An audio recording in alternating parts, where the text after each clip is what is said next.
Um, so just to explain real quickly, I've had two serious relationships prior to this one. Both were marriages, or at least common law for the second one for sure.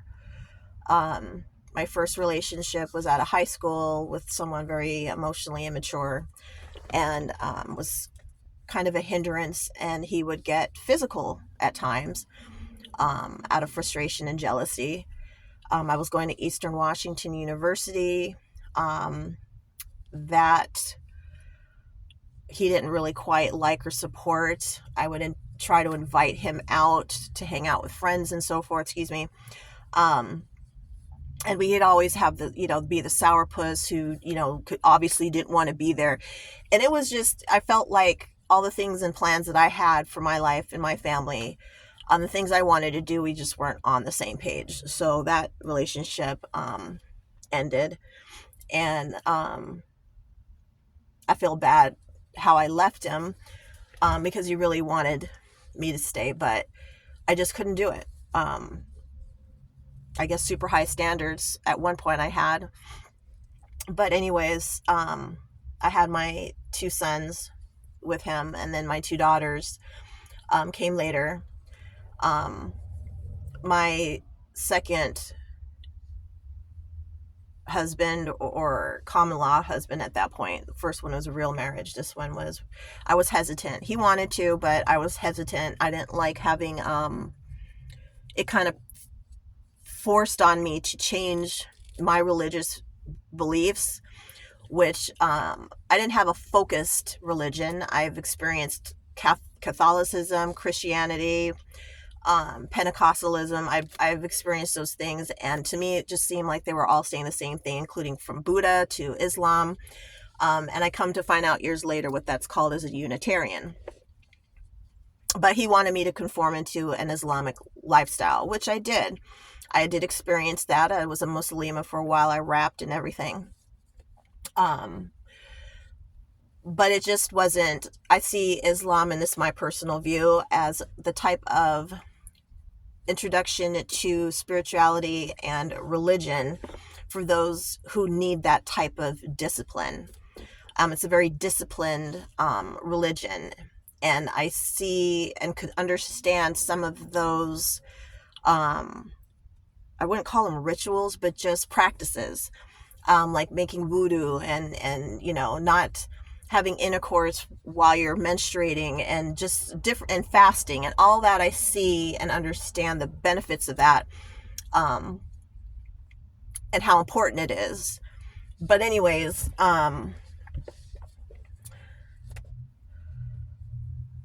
when our relationship ended, it was during a very difficult time for me all around.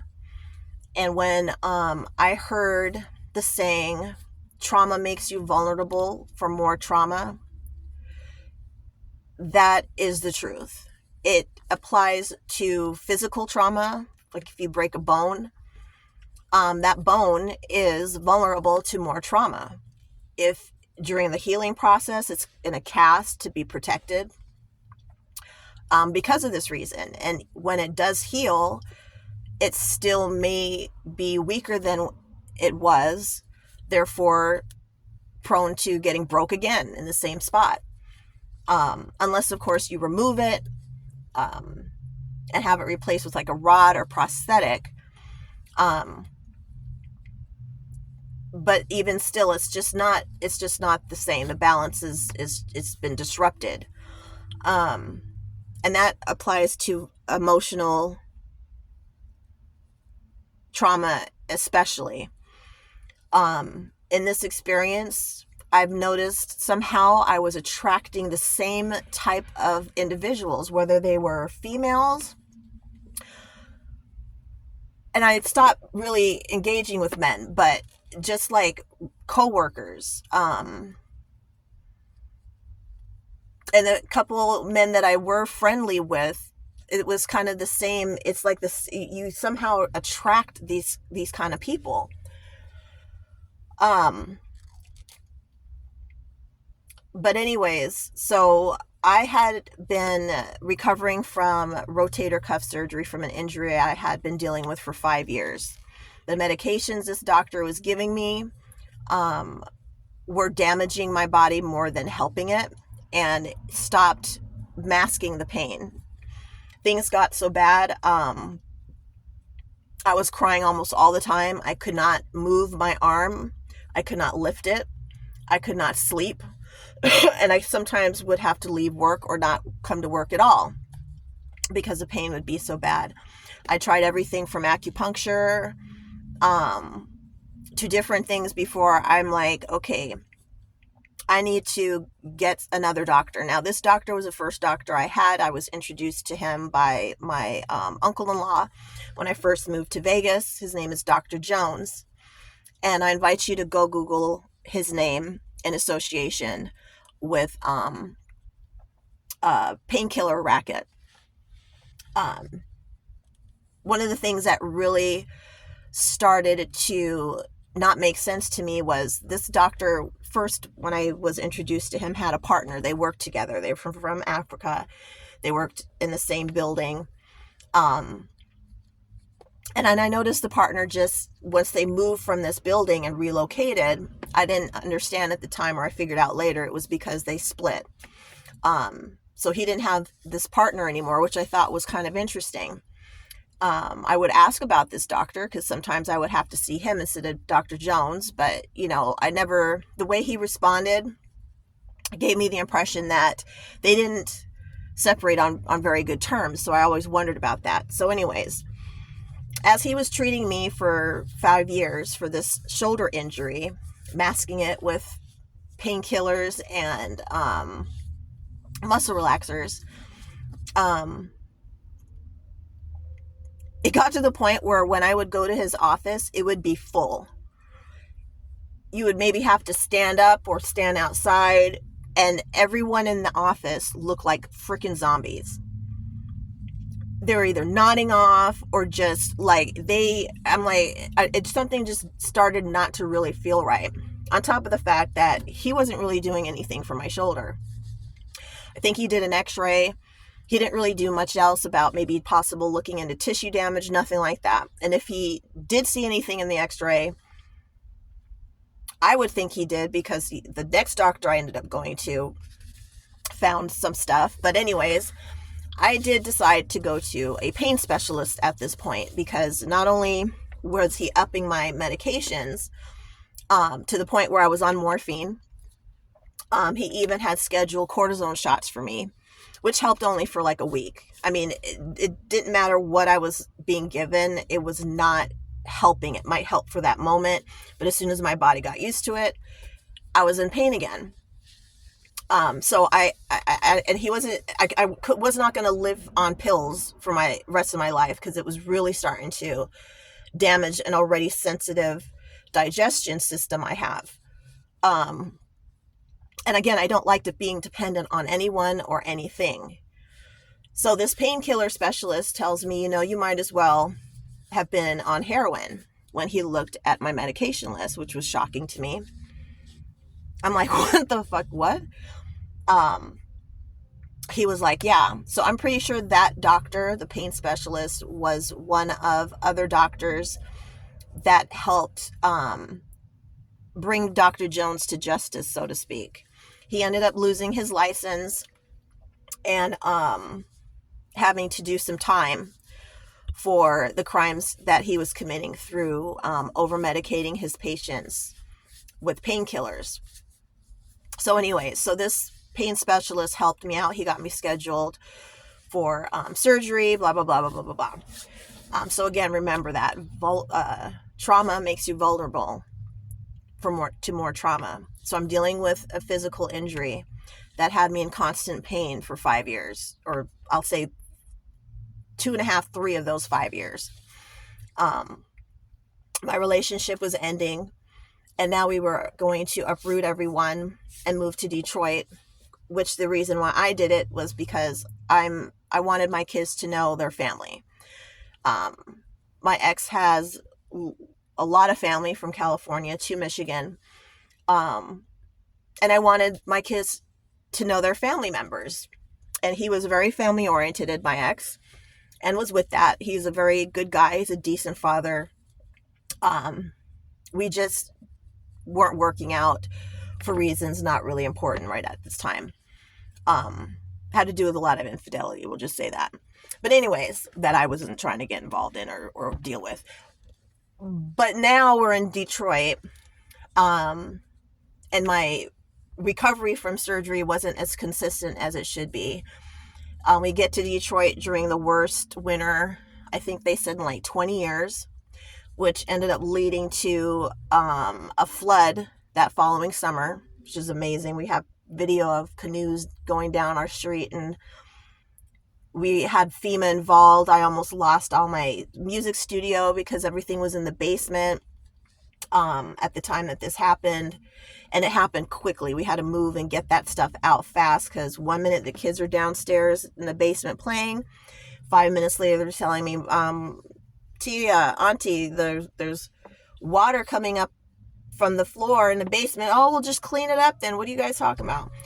No, Auntie, it's by the stairs. I'm like, what are they talking about? I come and see, and the water's already up 3 of the steps. So I had to bring all the music studio upstairs. But anyways, yeah, FEMA was involved and all that stuff. So just giving you a picture of what also contributed to not being consistent in this recovery. Now, while I was visiting the doctor, I do not have an addictive personality, thank God. I was concerned about that because my father was an alcoholic. He's not one any longer. As a matter of fact, he's a Sikh. And he's a retired psychiatric nurse. But I was a little concerned about that. If I am put on medications, like, for example, the pain medications for my shoulder, I take it when I need it. Once that need is cured or fixed, I don't have a craving for it. I don't think about it anymore. It's pretty much a done deal. So yeah, I was off and on, started physical therapy, difficult to get to sometimes because of the winter there, but managed through it. Still kind of in some pain. I can say though, I was in a habit of depending on pain medications because it was 5 years. I will attest to that. And it was concerning me to the point where I did speak with a doctor out there in Michigan about it. And he got very upset with me because he was going to help me kind of break that habit, and was telling me, you're really actually depressed. You've been in pain for so long, and this happens to people who are in chronic pain for a long amount of time. Sometimes they do get depressed. And I believe that's what you are, and I would like you to start some antidepressants. And I refused. I started crying some more. I told him I don't agree with taking medications, especially those that can alter your brain chemistry. And he said, as long as it's being done correctly, it may correct your brain chemistry. Okay, whatever. So that's what I was dealing with that in Detroit, on top of knowing that the relationship I was in was a done deal. However, he was a good man and provided a home for me and my kids and still helped out when he could. But it was clear we were not getting back together. So I started focusing on doing my own things, continued my connections with the music industry. I also do tattoos. I do fashion designing, graphic designing. I was starting to get into illustration and animation. So also into the entertainment industry, which my mother kind of introduced me to when she was a reggae artist. So going to Detroit, I felt also was a good way to invest in properties out there. If anybody watching knows about Detroit, there's a lot of abandoned houses that I saw you could be turned around and make profit. Not quite understanding foundation issues were a real major issue, that a house can't really be saved in some certain circumstances, especially when they have certain wirings. I mean, it's very old houses out there, which I saw as more sturdy and maybe easier to renovate. But either way, the focus off that was gone. My ex was trying to distance himself more and more. So the plans that, he shared with me as far as what we could do with those houses, it all just was falling apart. He already had his backup plan. I didn't quite have one yet. So that was stressing me out because trauma makes you vulnerable for more trauma. So I ended up meeting certain people that were helping me or thought was helping me, ended up robbing me of everything I owned out there, including the studio that I spent years putting together, especially one Ensoniq keyboard sampler that they don't even make anymore, things to that effect. I had been introduced to Cash Doll. Her brother came over, who is a real talented producer, and helped me set up my studio, in fact. So just again, to give you an idea of the type of environment I was in and the type of things that I were pursuing. So the music studio was a very devastating blow. And I believe I did go into a depression after that, for sure. And that's when I caught my first DUI. I was sitting in my car minding my business, not knowing, just to show you how naive and unexperienced I am in court proceedings and encounters with the law. But even though the car wasn't running, I had a key fob that allowed me to at least listen to the radio, and I didn't even have to have the key fob in the key ring. Now, the place I was staying at the time, police would drive through the parking lot and run plates to see who had warrants.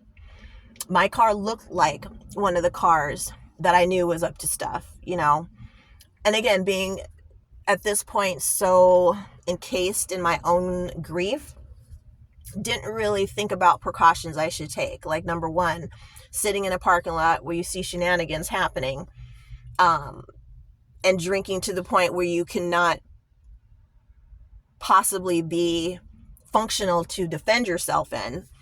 And I did lock the doors. I did think of that, but still, I was in grief. So yeah, and I admitted, yeah, I was drunk. That was my intention, and I don't drink that much. But after that whole incident, and just the robbery, my injury, the multiple times I had to be in the hospital because of the way that these pills and prescriptions were damaging my body. These stints in the hospital were not like overnight stays or for a weekend. It would last up to a week or two that I would be in the hospital getting colonoscopies done and seeing what's going on with my stomach and so forth. I mean, those medications was causing more harm than good. They were working for a second, but I mean, you should not be on that kind of stuff for as long as I have and others that I've heard, like, for life. That's crazy. Anyways, so that was my first serious charge, was the DUI.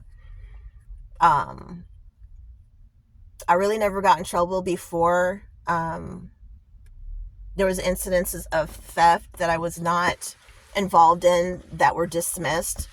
Like working at Macy's, they had this hustle going on where some of the cashiers would do something where you bring a code in saying that you bought it or what. It was weird. I never got involved in that, but the girl that I was working with that day kind of tricked me into a situation that I wasn't sure was legit.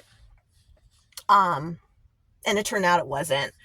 But anyways, it was, stuff like that. And nothing that I went out and intentionally was robbing folks or, doing some shit like that. But anyways, as far as that goes,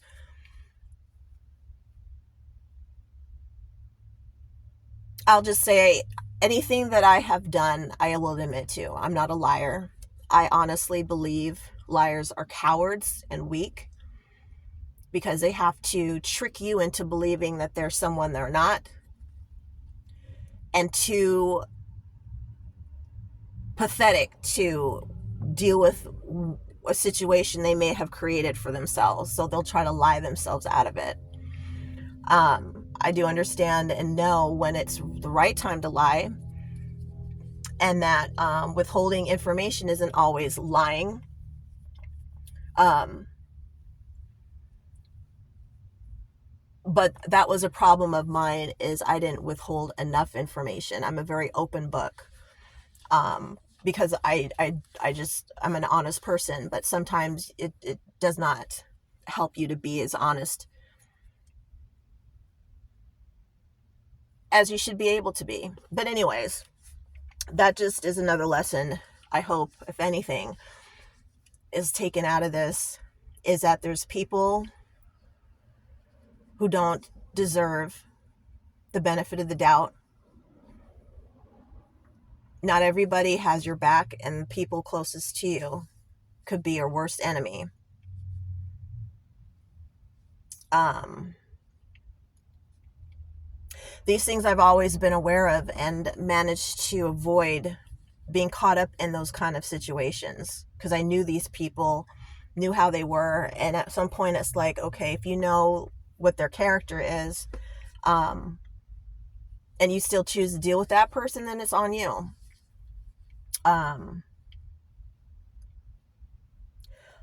But when it comes to people you don't know, that's when you need to be the most vigilant on who you are allowing in your proximity, who you are trying to get to know or be involved in. Is that really something you should be doing, especially with what you got going on in your life at the time? So I've already been weakened by this injury and everything taking place after that up until recovery for the physical therapy, and just now, not having to have to go to physical therapy anymore. The robbery, which ends up being the first of many. It seems there's something more going on I haven't quite pinpointed yet. I believe it's spiritual, but it's like ever since Detroit, there's been a consistent barrage of me getting things taken from me, which you'll understand what I mean by that by the end of this story. Anyway, so that's where I was at in Detroit. Things, of course, fell apart, got really bad. I feel like it was we were in a burning building, and I had to throw the kids out of the burning building to save them first, and then I'll get myself out after that. So the kids left, went back to the West Coast, while I stayed behind and struggled to get back on my financial ground and recover whatever I